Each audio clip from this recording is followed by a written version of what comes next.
Hello and welcome to another edition of An English Guy Watching Wrestling. I'm the English Guy, I'm Nick. Thank you so much for clicking on another video, I really do appreciate it. In this one we're going to be covering the 10th of May edition 2021 of AEW Dark Elevation, sorry, my apologies. And with that being said, let's jump right into it. The opening matchup was between David Ali and Lee Johnson. Now, it's good to see Lee Johnson back in the ring after his stint, unfortunately brief stint of injury. And Lee Johnson looks like he has a missed step, and I think he's a rising star in all seriousness in AEW. Been great from the chances, so great from the start of 2021. We've been given more chances.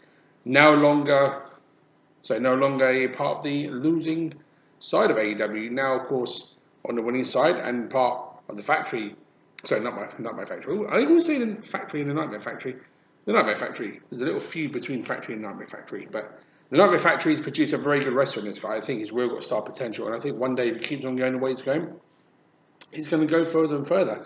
And David Ali didn't really miss much in this dating match either. He did some good stuff. Lee Johnson won, and it was a good opening matchup, so thumbs up for that. Our next match was Eddie Kingston versus VSK. Eddie Kingston, of course, is one of the most tenured veterans in all AEW. Great wrestler and hard hitting. And VSK got some unique offense in this match, full stop, to be completely honest, which I did not expect. But definitely nothing wrong with that. VSK got rolled up after he missed a splash on Eddie Kingston, and Eddie took advantage. So very good way to get the win. And usually Eddie hits the back fist to the future, which is a brutal finishing move, to be completely honest. But he won the match in a very unorthodox and unexpected way. But you know what? Sometimes it's good to see that kind of thing in wrestling, and I enjoyed it. And even though the match was fairly short, Eddie Kingston did get some decent offense in. It was good to see him win in a very different kind of way. And VSK got some half-hearted offense in, but against Eddie Kingston, it's not going to do much good. He's as tough as they come. He's tough as nails, Eddie. And it was a good match. I enjoyed this one.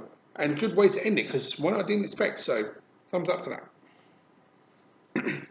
And next match was Ethan Page and Scorpio Sky versus Fuego del Sol and Baron Black. Now, of course, since teaming together, Ethan Page and Scorpio Sky has been great to watch. They've been very entertaining and picking up win after win after win, which I definitely can't fault.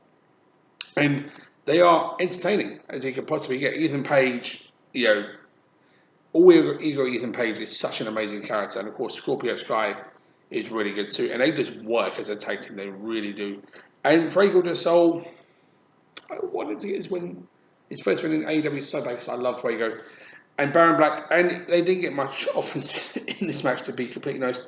But Fuego did tag him, he did do some decent stuff. And Ethan Page hit the craziest ego's edge I've ever seen him do before in AEW. The height that he gave Fuego del Sol for it was incredible. It was literally really, really high. And they won the match, Sky and Page, and continuing their role. And they've been on a really good role. And I've enjoyed them, as I said.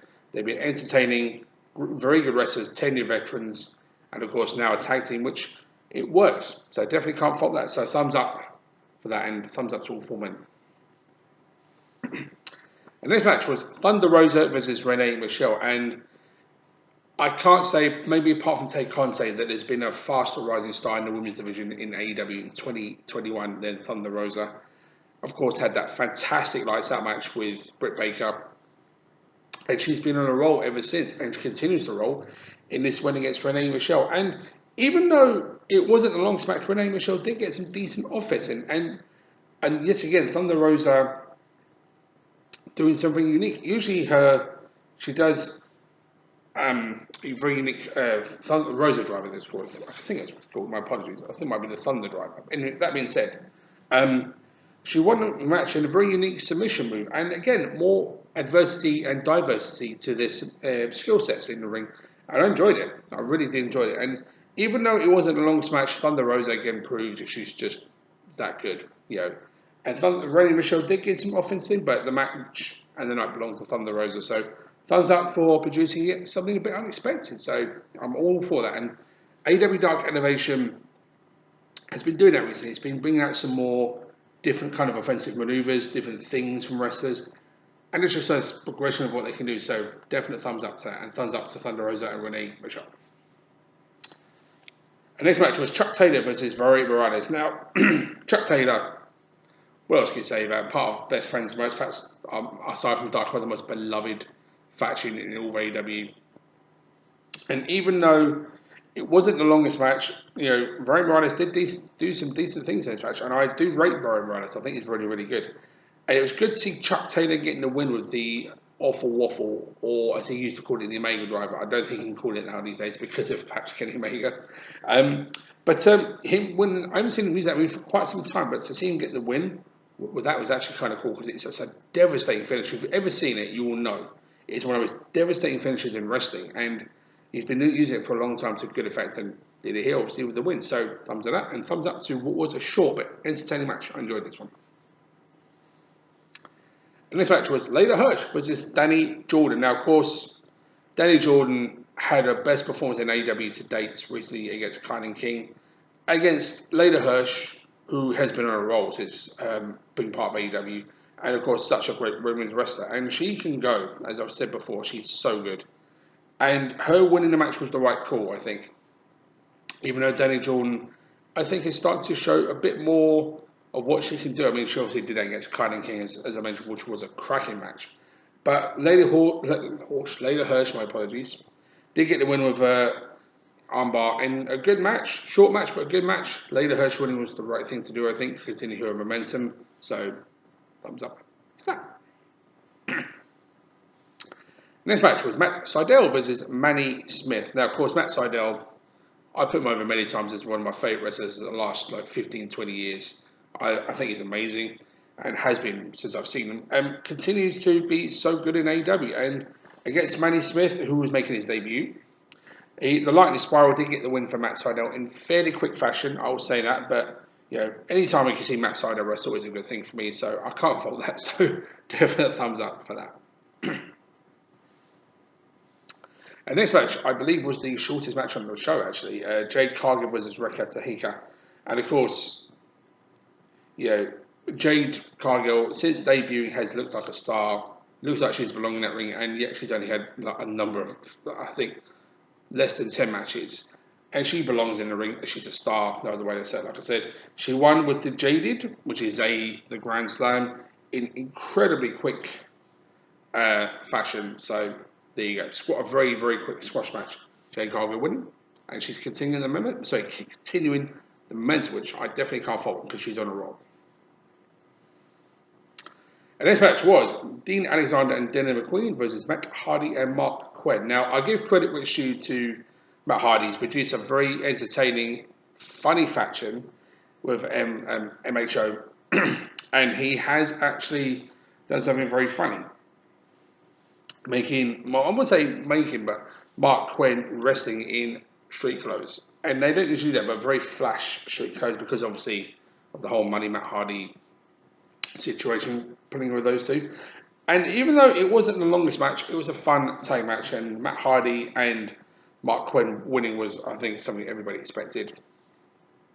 And Matt Hardy using the leech submission move, which is interesting to see him do it. Obviously, not doing the twist of fate a lot. I mean, sometimes, like I said, innovation with some of these wrestlers continuing what they're doing is no bad thing, and this was definitely no exception.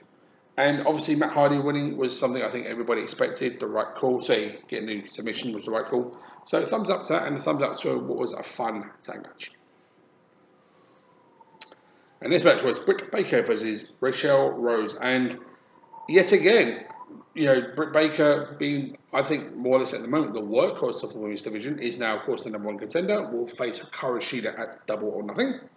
But Britt Baker getting a win with a move, again, that I've never seen her use before. The curb stomp. Who could have seen that coming? I certainly didn't, that's for sure. But it was good to see her getting a win and continue momentum. It was a very short squash match. Not as short as the other matches, I think. But it's still fun to see her get a win. Always good to see Britt Baker. So, thumbs up for that. And the next match was Tate Conte versus Mandy Renkowski. Now, I've said before that Tate Conte has been the most improved female wrestler in all of AEW in 2021. Proved it in one heck of a wrestling match against Hikaru Shida for the AEW Women's Championship. And one of the best matches in AEW Dynamite this year. And that's saying something because there's been some fantastic matches. Against again, Mandy Renkowski. And this was it's probably the best women's match on the card for me to be fair. Tate got the win with the DDT, and Mandy Rakowski, she's had a good, balanced, I'll say, run in AEW. She's lost some, she's won some. Even though she lost this, she didn't lose a whole lot because she's been very, very good to watch too, and I think she's going to get a chance soon. I honestly do. But Tate, like I said, she's been fantastic in AEW since 2021 started, and has been doing some more unique offense in the wrestling. Of course, that judo background has been part of it, and her wrestling as well is a very, very good balance, a very good mixture. So if it's been continuation of that innovation and difference that they can bring to the ring, it's continuing even more. So I'm all for that. So fantastic to see them change things up a bit. So change, not chain, close enough. Change things up a bit. So thumbs up to that and thumbs up to this match. It was a fun but good women's match. And next matchup was literally, I'm going to say it, one of my matches of the night, in all fairness. Chaos Project versus Jurassic Express of Marco Stunt and Jungle Boy. Now, of course, Chaos Project are one of the most entertaining tag teams in all of AEW because of how different and unique they are. Serpentico being used as a weapon multiple times, unfortunately, by Lucha. And also kind of cool to see the tag team of Marco and Jurassic Jungle Boy, sorry. And you don't see those two tagging together often. Obviously, there's three members of Jungle Express. They can always chop and change. But cool to see Marco Stunt and Jungle Boy. And this was actually a very good tag match. I enjoyed the old school thinking of Chaos Project by working on Marco Stunt, keeping him in the corner, and of course, Serpentico, as usual, being used as a weapon by Lucha. And I do feel sorry for Serpentico, like I said. He needs to be wrapped in bubble wrap every single time he's in a match when he's tagging with Lucha, because it happens. But it's that kind of innovation and difference that, and I always say humorous sides of things that just work. And I've said it before, Chaos Project just works as a tag team. That being said, Jungle Boy and Marco Stunt also work as a tag team, but of course, it's Jurassic Express. You're not going to get a bad combination of them, no matter who it is, whether it's Marco, Luchasaurus, and Jungle, or of course Jungle Boy and Marco Stunt. And I enjoyed this match, to be fair. It was a good, old school thinking, methodical approach to beating on one guy repeatedly in the corner, which they did.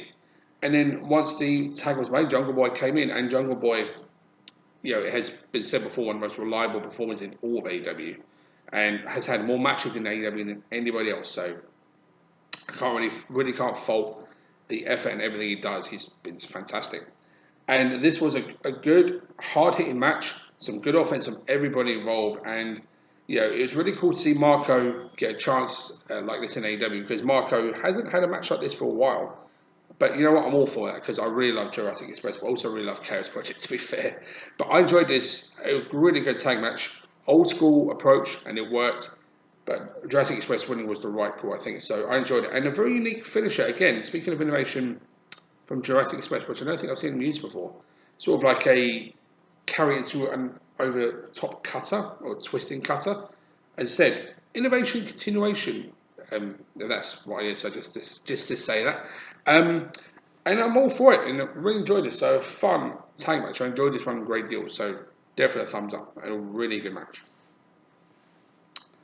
And this match was Isaiah Cassidy versus Alex Reynolds, continuing the feud between MHO and Dark Order. Now, of course, as I said before, and I was saying, I've really enjoyed this because of the different combinations, different situations that have been put through the ringer.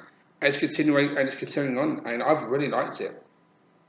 Isaiah again, like Mark Quinn, wrestled in street clothes, but flashy street clothes. Of course, Alex Reynolds and the Dark Order, they always come dressed for business, as wrestlers should be.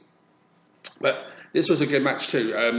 I think this was one of the best matches that this feud has had so far. I think the work rate between these guys was great, with John Silver and Colt Cabana being Alex Reynolds' corner, Matt Hardy and Mark Quinn being in Isaiah Cassidy's corner. Cassidy's corner, my apologies. But I thought the dynamic they worked this, the way they worked the feud, and the way it incorporated itself into this match was very, very good. And the wins have been back and forth, but I think Dark Order winning here was something I didn't expect. I actually expected Cassidy to win, not the case. And it's been fun to watch. And Alex Reynolds put on a fantastic performance here. Something very, very different from him. One of his best in AEW to date for me. And of course, Isaiah Cassidy and Mark Quinn are one of the best tag teams in wrestling. Also singles wrestlers, they can do it too. And they did it. And Cassidy did it here. This was a very, very good match, and definitely one of the matches of the night. I enjoyed the interactions, the way the feud's been going, and this was no different. It was a very good continuation of the story, and hopefully it's going to continue onwards. I really hope this feud doesn't come to an end soon, because there's so much more potential and so much more they could do with it. And I really want to see AEW continue that trend. I think they will. So definitely thumbs up, and thumbs up for both these men for producing a great match. So really enjoyed it. Then it came the main event, and I'm going to say just pipping above some of the early matches by match of the night, and there were some good matches, but this one perhaps just beat every other match. The main event was Danny Limelight versus Jon Moxley. Now, when I saw this one announced, I was thinking, okay, that is going to be good, because you've got two very different styles, but you got ones that I just clicked, because Danny Limelight is so good. I've said it before, and Jon Moxley is one of the best wrestlers in the world. There's no other way to say it right now. He's just so good. And a clash of styles, but a clash of styles that worked superbly. The way they worked this match was very, very good. Danny Limelight getting more offense in than you would think was the right call, because it's the main event, and Jon Moxley, being unselfish, I'll say that in every sense of the word, did a very good job and gave Danny Limelight a good match here too. And Jon Moxley won with the paradigm shift, but off the second rope, so yet again, more innovation to a finish to a match. And when you see this kind of thing happen, you just kind of smile and love the effort the wrestlers are going to do something a bit different, change things up again. Jon Moxley did that more than once in this match. He did some very hard-hitting offense and gave Danny Limelight a good match too. And Danny Limelight put on perhaps his best performance in AEW today. And of course, in the main event against Jon Moxley, you are going to bring it, because it's Jon Moxley, a guy who's carried AEW for quite a long time and continues to do so as perhaps its biggest star. I'm going to say it. Not to take anything away from anybody else like Kenny Omega or any of the Young Bucks or anybody else, but Jon Moxley, when he signed with them, has been a huge asset to them and continues to be so. And even on AEW Dark Elevation, showed what he can do, and this was a good example of what both men can do. And this was what the kind of match do you want to see main events. What was overall actually a very entertaining and good episode of AEW Dark Elevation. And, hope it continues. And AEW, as I said, in 2021, have been firing on all cylinders. So hopefully it continues. And on that positive note, I will end the review here. Thank you so much for watching. I really do appreciate it. I'll see everybody next time. Until that time, take care.